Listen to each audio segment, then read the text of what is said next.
మహాశివుడికి మరొకసారి ప్రణతితత్తుల్ని సమర్పించుకుంటూ ఆ మహాశివుడి యొక్క అత్యంత నిగూఢమైన తత్వజ్ఞానాన్ని మన మస్తిష్కంలో అనుష్ఠానం చేసే ప్రక్రియ కొనసాగిద్దాం. ప్రతి ఒక్కరికి స్వాగతం, పునర్స్వాగతం, శుభస్వాగతం. You are welcome. ఈ మాత్రం ఇన్ఫర్మేషన్ మనకి ఎవరు చెప్పారో ఒకసారి ఆలోచించరా? ఈ మాండుక్యోపనిషత్తులో 12వ శ్లోకంలో 2వ పంక్తిలో ఆత్మే శివుడని, శివుడే ఓంకారమని, ఓంకారమే అద్వైతం అని ఉందా లేదా? మరి తెలిస్తే శివుడు బయట ఎక్కడో ఉన్నాడని ఎత్తుక్కోవడానికి మనం స్వస్తి పలికేవాళ్ళమా లేదా? మరి ఆ చిన్న ఇన్ఫర్మేషన్ తెలియక మనం నష్టపోయామా లేదా?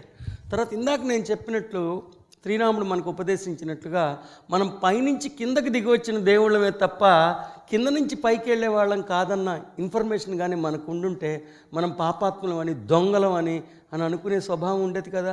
మనం కుక్కల నుంచి, పందుల నుంచి వచ్చామని, కుక్క పుణ్యం చేయటం వలన పందిగా ఎదిగామని, పంది పుణ్యం చేయటం వలన పాముగా ఎదిగామని మనం నమ్మేవాళ్ళం కాదు కదా. మన మాతృక మూలం స్వర్గధామం అని మనకి తెలుసుంటే మన ఇంత నీచంగా వ్యవహరించేవారమ్మా. మరి అలాంటి సమాచారం, అలాంటి సుజ్ఞానం మనిషికి అర్థమైతే విలువైందిగా అనిపించదు.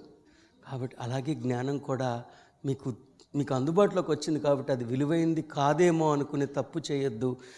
So then the soul is sort of like the log that each spiritual being, meaning from point zero, the first level of consciousness, must have a soul, because the soul is what captivates consciousness into memorable forms. So ఆత్మ చైతన్యం గురించి మరొక అద్భుతమైన సమాచారం ఏంటంటే soul is like a log. Soul is like a log అంటే మనల్ని మనం ఆవిష్కరించుకున్న తొలినాటి సన్నివేశం నుండి జరిగిన ప్రతి ఆవిష్కరణని ఒక వరుస క్రమంలో, ఒక నియతి ప్రకారం, క్రోనలాజికల్ ఆర్డర్లో రిజిస్టర్ చేసుకుని ఉంచుకున్నారంట తనలో. ఎంత అద్భుతం! ఆ క్రోనలాజికల్ ఆర్డర్ కానీ లేకపోయింటే మనం ఇప్పుడు ప్రస్తుతం నేను 7th కాన్షియస్లో ఉన్నా అనుకునేవాళ్ళం.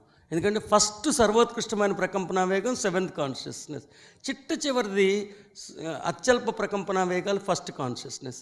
అది క్రోనలాజికల్ ఆర్డర్లో ఉంది కాబట్టే కదా మనం ఫస్ట్ 7th కాన్షియస్ అనుకుంటున్నాం, తర్వాత 1st కాన్షియస్ అనుకుంటున్నాం. సో మన హృదయాంతరంగంలో కొలువై ఉన్న ఆత్మ చైతన్యం మన జీవితంగా పిలువబడుతున్న మహాప్రస్థానానికి అంకురార్పణ జరిగినప్పటి నుంచి జరిగిన ప్రతి ప్రయాణంలో తిరిగిన ప్రతి మలుపులో మనం చేసిన ప్రతి సాహసంలో మనం పొందిన ప్రతి ఆవిష్కరణని ఒక వరుస క్రమంలో, క్రోనలాజికల్ ఆర్డర్లో తనలో నిక్షిప్తం చేసుకుని ఉన్నది. అస్తు. ఏమంటే ఆ 10th చూసారంటే, అవును సార్ నేను 10th చదువుతున్నప్పటి నుంచి ఆ 10th చదువుతున్నాడు. తెలివి తక్కువ అంటే కాదు సార్, బాగా తెలివైనడు, క్లాస్ మొత్తంలోకి ఆడే ఫస్ట్. మరి ఎందుకు సార్ అంటే ఆ 10th పాస్ అయినట్టు మర్చిపోతాడు. ఆ 10th 50 సంవత్సరాల నుంచి చదువుతూనే ఉన్నాడు. సో ఆత్మ చైతన్యానికి విశేషమైన గుణ సంపద ఉండి ఉండకపోతే మన జీవితంగా పిలువబడుతున్న మహాప్రస్థానానికి అంకురార్పణ జరిగిన తొలినాటి నుండి జరిగిన ప్రతి ఆధ్యాత్మిక విజయోత్సవాన్ని తనలో ఒక వరుస క్రమంలో భద్రం చేసుకోగలిగే లక్షణం ఉండి ఉండకపోతే మనం పొందిందే మళ్ళీ పొందుతూ ఉండేవాళ్ళం. అప్పుడు మన పరిస్థితి ఇలా ఉండేది. ఇంత మహాసంపద కలిగిన మహాశివుడు మనలో ఉన్నప్పుడే ఇలా ఉందంటే ఆయనలోనే గందరగోళం ఉండుంటే ఎంత దరిద్రంగా ఉండేదో. రెండోది ఏంటంటే ఇప్పుడు మనం 7th కాన్షియస్నెస్ పైన రాస్తున్నాం, 1st కాన్షియస్నెస్ కింద రాస్తున్నాం. సో 7th కాన్షియస్నెస్ పైన ఉంది, 1st కాన్షియస్నెస్ కింద ఉన్నది. ఆ క్రోనలాజికల్ ఆర్డర్ లేకపోతే ఇప్పుడు మనందరం సహస్రార చైతన్య స్థితిలో ఉండేవాళ్ళం. కాబట్టి ఆ క్రోనలాజికల్ ఆర్డర్ లాట్ ఆఫ్ కన్ఫ్యూజన్స్ని క్లారిఫై చేయాలి. Like a log. ఇప్పుడు ఏం చేస్తున్నాం మనం? ఇక్కడున్న ఆత్మ చైతన్యం యొక్క వివరాలన్నీ ఇక్కడ ప్రతిష్ఠితం చేసుకుంటున్నాం. అంతే మనం చేస్తున్నది. ఇక్కడున్నదిని ఇక్కడ పెట్టుకుంటున్నాం. దీనికి సంబంధించిన న్యూరాన్ ఇక్కడ ఉండుంటుంది. ఈ న్యూరాన్కి కనెక్టింగ్గా ఉన్న కెమికల్ ఇక్కడ ఉండుంటుంది. సో ఇక్కడ ఉన్నదాన్ని ఇక్కడ పెడితే ఇక్కడున్న కెమికల్కి కనెక్ట్ అవుతుంది.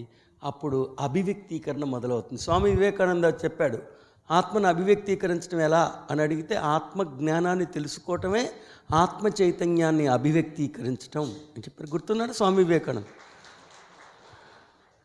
ఈ ప్రపంచంలోని ఆఖరి మానవుడికి కూడా తానే దేవుణ్ణని తెలియజేసేదాకా నేను విశ్రమించబోను, విస్మరించబోను అని చెప్పిన కథానాయకుడు అతడు. Yes. So then, the soul is sort of like the log that each spiritual being, meaning from point zero, the first level of consciousness, must have a soul, because the soul is what captivates consciousness into memorable forms. ఎలా print పడిపోయింది. The soul is what captivates the consciousness into memorable forms. ఏంటి? The soul is what captivates the consciousness into memorable forms. అంటే ఆత్మ చైతన్యం ఉండి ఉండకపోతే, ఆత్మ చైతన్యం ఉన్నా ఆత్మ చైతన్యానికి శాశ్వతత్వం అనే హోదా ఉండి ఉండకపోతే, ఆత్మ చైతన్యం శాశ్వతంగా ఉన్నా తనలో పొందుపరుచుకున్న జ్ఞానాన్ని శాశ్వత రూపంలో తను భద్రపరుచుకునే ఒక అద్భుతమైన శంకరాభరణం ఆత్మ చైతన్యానికి ఉండి ఉండకపోతే, అసలు చైతన్యానికి శాశ్వతత్వం అనే హోదా ఉండేదే కాదు. చైతన్యాన్ని పొందేవాళ్ళం, పొందామని ఆనందపడిపోయే లోపల పోగొట్టుకునేవాళ్ళం. అర్థమైందా ఇప్పుడు?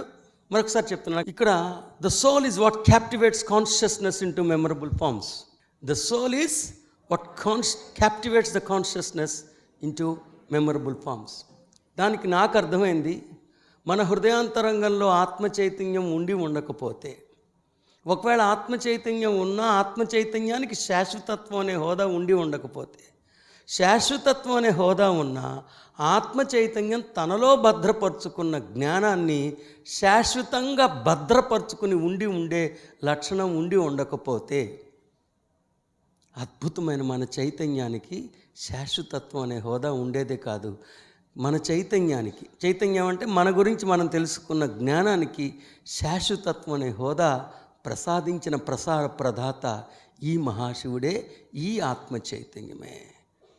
See, it can be explained in this way. Just think for a while. You are equipped, enriched with the grandest beautiful soul. And for suppose, if there is no faculty called soul within you, what will be the fate of your spiritual evolution? Supposing though there is a soul, but soul doesn't live forever. If the soul is not enriched with the grandest quality called foreverness, what will be the fate of your spiritual evolution and enlightenment? There is a soul, and soul, the status of soul is it lives forever. And one more thing is, though there is a soul, but the information enriched, captivated in the soul, it has a tendency, it forgets. Then what will be the fate of your spiritual evolution? You are fortunate enough, you are enriched, equipped with a beautiful soul, and the soul records all the information in a chronological way. The soul is as forever, and the information recorded in the soul is also as forever. That is why you are fortunate enough, you are blessed being, because you are blessed to have a soul. That is what gives the consciousness into a memorable forms. చైతన్యానికి శాశ్వతత్వం ఇచ్చే హోదా ఆత్మ చైతన్యం వల్లే లభించింది. శివుడు ఉండి ఉండకపోతే ఏమయ్యేదో ఒకసారి ఆలోచించండి. ఆయన ఉంటేనే పరిస్థితి ఇలా ఉంది, అతనే లేకపోతే మన పరిస్థితి ఎంత గందరగోళంగా ఉందో చూడండి.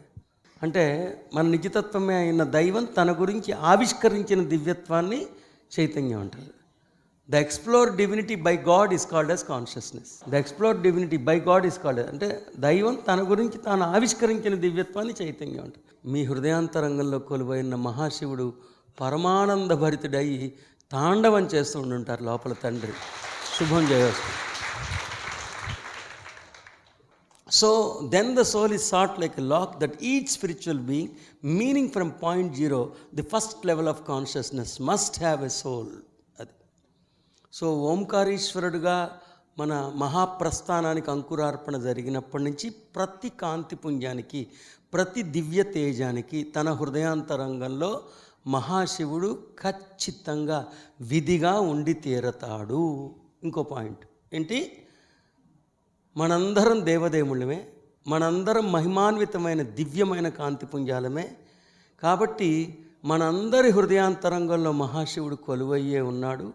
అతడు ఓంకారీశ్వరుడుగా మన మహాప్రస్థానానికి అంకురార్పణ జరిగినప్పటి నుంచి మనందరిలో ప్రతి ఒక్కళ్ళలో, మీలో మహాశివుడు, నాలో మహాశివుడు, వారిలో ఎవరి శివుడు, ఎవరి ఆత్మ చైతన్యం ప్రత్యేకించి వారిలో నిక్షిప్తమయ్యే ఉన్నారు. ఓకేనా? శుభం జయోస్తు. ప్రతి విష్ణుమూర్తిలో ఒక ఆత్మ చైతన్యం ఉన్నారు, వారి మహాప్రస్థానాన్ని వారు భద్రపరుస్తూ ఉంటారు. మనలో ఒక ఆత్మ చైతన్యం ఉన్నారు, మహాప్రస్థానాన్ని వారు భద్రపరుస్తుంటారు. సో ఇది ఒక్కసారి వినండి. మనందరం దేవదేవుళ్ళమే, మనందరం దివ్యమైన కాంతిపుంజాలమే, మనందరం ఓంకారం అనే పుట్టినింటి నుండి ఆధ్యాత్మిక మహాప్రస్థానానికి అంకురార్పణ జరిగిన ఓంకారీశ్వరులమే, దేవదేవుళ్ళమైన మనం మనందరిలో ఓంకారం మన పుట్టినింటి నుండి మనం ప్రయాణం ఆరంభించిన తొలిజాము నుండి మనందరిలో తత్వతః అంతర్గర్భితంగా మహాశివుడు నిక్షిప్తమై ఉండి ఉన్నాడు. ఇది ఏమండి, నాకు అన్నీ ఉన్నాయి కానీ ఆత్మగారు లేరండి. ఏంట్రా? అమ్మే లేదని వాడు ఉన్నాడేమో కానీ ఆత్మే లేదని వాడు ఎవ్వడూ లేడు.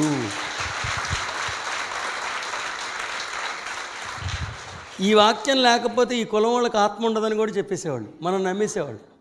ఈ కులం వాళ్ళకి 2 ఆత్మలు ఉంటాయి, నిమ్న జాతి కులస్తులు మీరు, ఈ కులంలో పుట్టినోడికి ఆత్మ లేదంటే నమ్మేసేవాళ్ళు.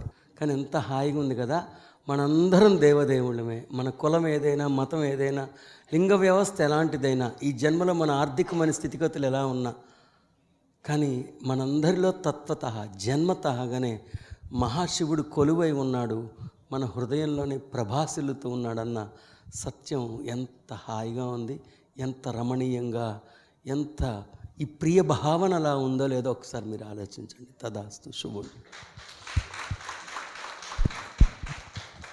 Without a soul, it is not possible to progress. ఇక్కడ శ్రీరామచంద్రుడు కంక్లూడ్ చేస్తున్నారు.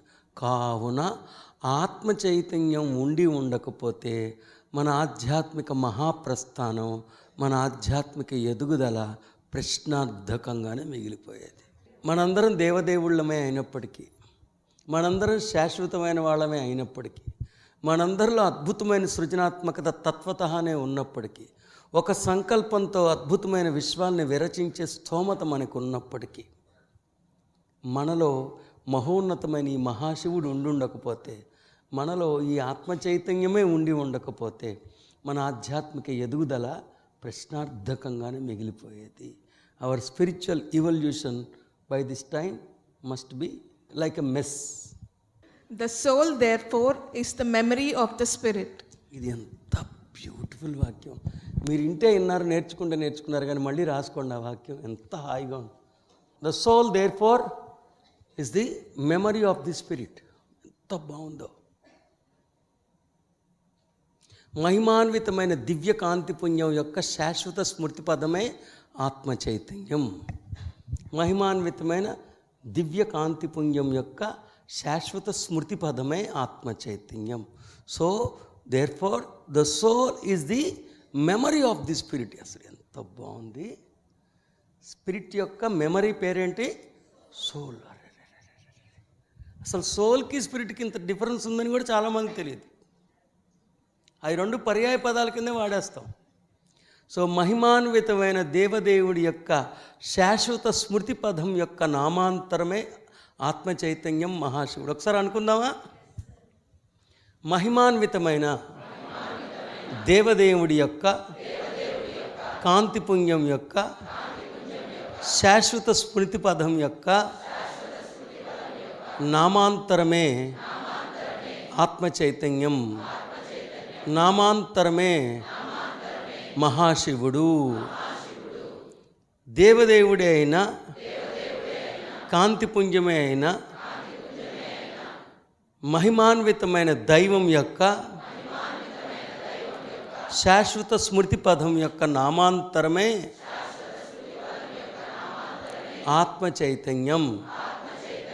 జయోస్తు. Clap for your self. Clap for your self. Yes. So in understanding this, then, if you visualize that the soul is a book, that the first part of its text is entitled The Adventures of Involution. ఏంటి? చూడండి, మనం పరమాత్మ స్థాయి నుండి పదార్థ స్థాయి దాకా దిగి వచ్చినప్పుడు మనం చేసిన సాహసాలన్నీ ఒక క్రమ పద్ధతిలో మనలో భద్రపరచబడి ఉన్నాయంట. చూసారా సార్? ఈ ఇన్ఫర్మేషన్ ఉండుంటే మనం పరమాత్మ, ఇప్పుడు మనం కుక్కల్లోంచి పందుల్లోంచి వచ్చామంటే మనం నమ్మేవాళ్ళమా? కుక్క ఏం పుణ్యం చేసిందని తిరగబడేవాళ్ళం కాదు. కరోనా క్రిమి ఏం పుణ్యం చేస్తుంది? దాని స్థూల ధర్మం ఏదైతే అది పనిచేస్తుంది. కానీ ఇప్పటిదాకా మనం నమ్మిస్తూనే వచ్చారా?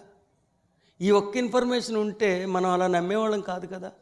ఈ ఇన్ఫర్మేషన్ లేకపోతే దీని పరిణామక్రమం ఎంత భయంకరంగా ఉంటుందో, దుష్పరిణామాలు ఎంత తీవ్రంగా ఉంటాయో తెలిస్తేనే దీని వాల్యూ మీకు తెలుస్తుంది. ఎందుకంటే మనకి అందుబాటులో ఉన్న ఇన్ఫర్మేషన్కి ఎప్పుడు విలువ తెలియదు. ఇలాంటి జ్ఞానం మనకు అందుబాటులోకి వచ్చి ఇలాంటి వికాసం మనలో వికసిస్తూ ఉంటే మనకి దాని విలువ అంతగా తెలియదు. ఈ జ్ఞాన రాహిత్యం వలన జరిగే దుష్పరిణామాల యొక్క తీవ్రత ఎలా ఉందో చెప్తేనే మీకు అర్థమవుతూ ఉంటుంది. ఓకేనా? Right. In understanding this, then if we visualize that the soul is a book, that the first part of its text is entitled The Adventures of Involution. The adventures of involution అని రాసుకోరు. ఎంత బాగుందో. అసలైన adventure అప్పుడు కదా. పరమాత్మ స్థాయి నుండి పదార్థ స్థాయి దాకా దిగి వచ్చినప్పుడు మనం చేసిన ప్రతి సాహసాలు ఆత్మ చైతన్యంలో భద్రపరచబడి ఉందండి. అడ్వెంచర్ అప్పుడా ఇప్పుడా కదా? పరమాత్మ స్థాయి నుండి పదార్థ స్థాయికి దిగి వచ్చినప్పుడే కదా అసలైన అడ్వెంచర్. ఇప్పుడే ఉంది, మనం రీగెయిన్ చేసుకుంటున్నాం. ఇది చాలా ఈజీ. సో మొట్టమొదటి విభాగంలో ఏమున్నాయి? పరమాత్మ స్థాయి నుండి పదార్థ స్థాయి దాకా దిగి వచ్చినప్పుడు మనం చేసిన సాహసోపేతమైన సాహసాలన్నీ, వెంచర్స్ అన్నీ ఒకవైపు భద్రపరచబడి ఉన్నాయి. Yes. Then we could readily understand how consciousness and energy created a slow time, distance, and space to the point that consciousness itself became heavy in the form of matter. ఒక విశాలమైన ప్రజ్ఞని రెండు పదాల్లో కూర్చి చెప్పగలిగారు ఆయన. ఇది ఒక వారం రోజులు చెప్పుకున్న తరగని చెరగని ఆధ్యాత్మిక విద్య. అది దాన్ని ఎంత సింపుల్గా చెప్పారు చూడండి. ఆయన చెప్పాలనుకుంటే అలా చెప్పేస్తారు. ఇది ఎంత సింపుల్గా ఉందో చూడండి. The Adventures of Involution. Then we could readily understand how consciousness and energy created a slow time, distance. What is the adventure of involution? Adventure of involution can be explained in this manner. So పరమాత్మ స్థాయి నుండి పదార్థ స్థాయికి దిగివస్తున్న క్రమంలో పరమాత్మ చేసిన సాహసాలని ఈ రీతిగా అభివర్ణించవచ్చు. ఎలా? How consciousness and energy created a slow time, distance and space. ఏంటి? చైతన్య శక్తుల మేళవింపులోంచే అత్యల్ప ప్రకంపనా వేగాలు ఎలా పుట్టుకొచ్చాయి? అత్యల్ప ప్రకంపనా వేగాల్లోంచి కాలం ఎలా పుట్టుకొచ్చింది?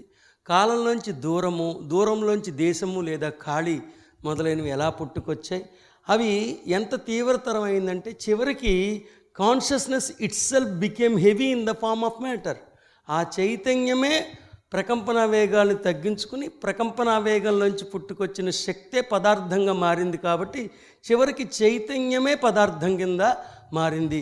అందుకే నేను మన జైత్రయాత్ర రాసినప్పుడు నేను ఒక పదం వాడా, ఇది చైతన్య విశ్వం అని. పదార్థ రూపానికి అసలు విశ్వంలో చైతన్యం లేదంటాం, కానీ నేను రివర్స్ రాశా, ఇది చైతన్య విశ్వం అని. సో చైతన్యమే విశ్వం కింద, చైతన్యమే పదార్థం కింద మారింది. ఈ పదం వాడటానికి ఎంత స్తోమత కావాలో తెలుసా? ఎందుకంటే పదార్థం అంటేనే జడం అంటేనే చైతన్య రహితమైనది. కానీ చైతన్యరహితమైన పదార్థాన్ని శ్రీరామచంద్రుడు చైతన్యమే పదార్థంగా రూపాంతరం చెందింది అని ఎంత అద్భుతంగా, దేవుడు కానిదంటూ ఏమీ లేదు కదా. Right. The adventures of involution. Then we could readily understand how consciousness and energy created a time, distance and space. Consciousness and energy created a slow time, distance and space.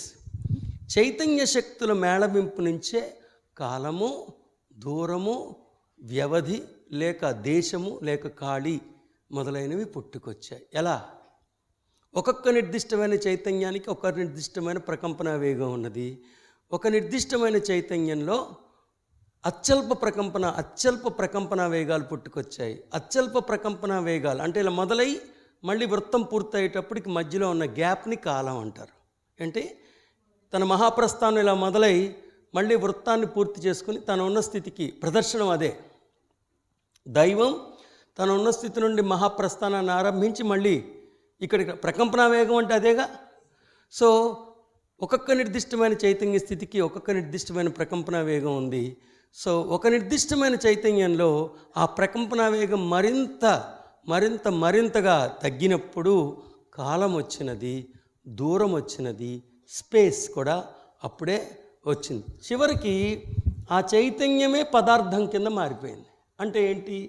చైతన్యంలోంచి పుట్టుకొస్తున్న ప్రకంపన వేగాల్లోంచి పుట్టుకొస్తున్న శక్తి రూపాంతరం చెంది పదార్థంగా పరిణమించింది. కాబట్టి చివరికి చైతన్యమే పదార్థంగా రూపాంతరం చెంది సాంద్రతని పొంది ఘనీభవించిందని శ్రీరాముడు ఉపదేశించిన ఉపదేశామృతం మంత్రం కాక మరేమవుతుందో ఒకసారి యోచించాడు.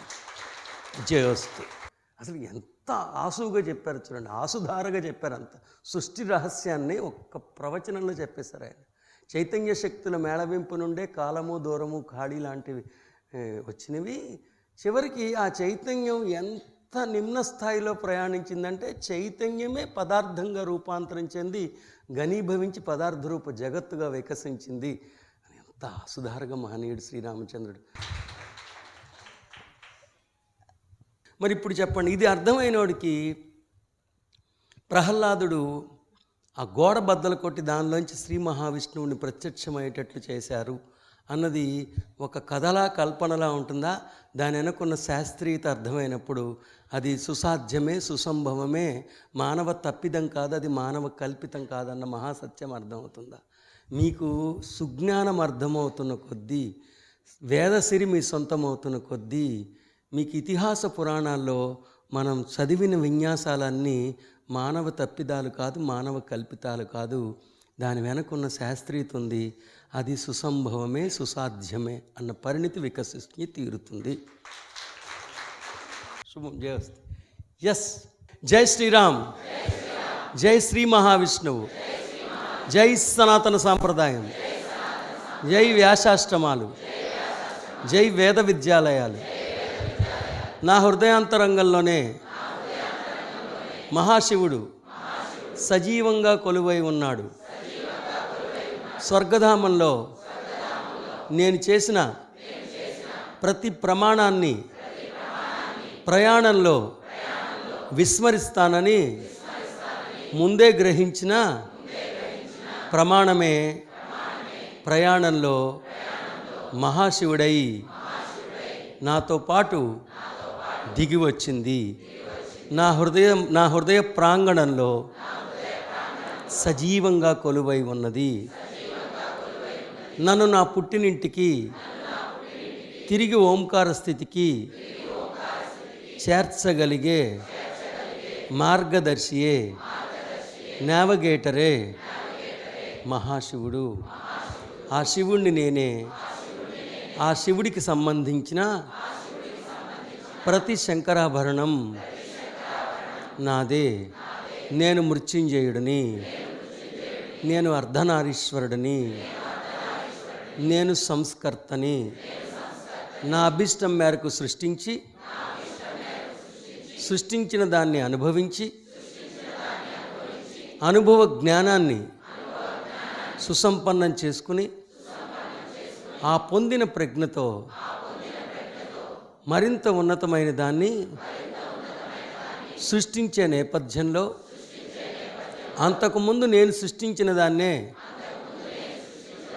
వినాశనం చేసి మళ్ళీ శుద్ధశక్తి స్వరూపంగా రూపాంతరం చేసి ఆ శుద్ధశక్తి స్వరూపాన్ని నేను పొందిన ప్రజ్ఞతో మరింత అద్భుతమైన దానిగా, మరింత దివ్యమైన దానిగా సృష్టించగలిగే సంస్కర్తని నేను. శివుణ్ణి అయి ఉన్న నేను శ్మశానంలో ఉండను, మానవుడి హృదయస్థానంలో సన్మానించబడుతూ సన్మానాలయంలో అనునిత్యం ప్రభాసిల్లుతూ ఉంటాను. ఇంతటి మహోత్కృష్టమైన జ్ఞానాన్ని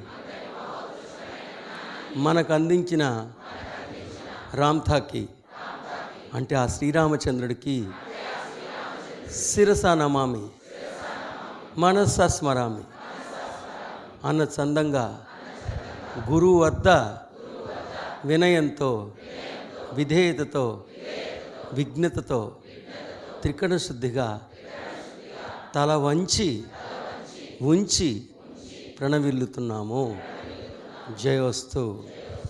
శివోహం శివోహం శివోహం. ఓం నమః శివాయ. ఓం నమః శివాయ. ఓం నమః శివాయ. ఓం నమః శివాయ.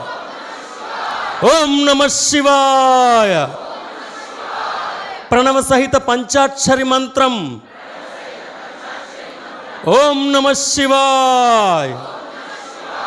ఓంకారం అనే పుట్టినింటి నుండి ఆధ్యాత్మిక ప్రయాణాన్ని ఆరంభించి శివస్థితి దాకా ప్రయాణించి సమపార్జించుకున్న జ్ఞానాన్నంతా,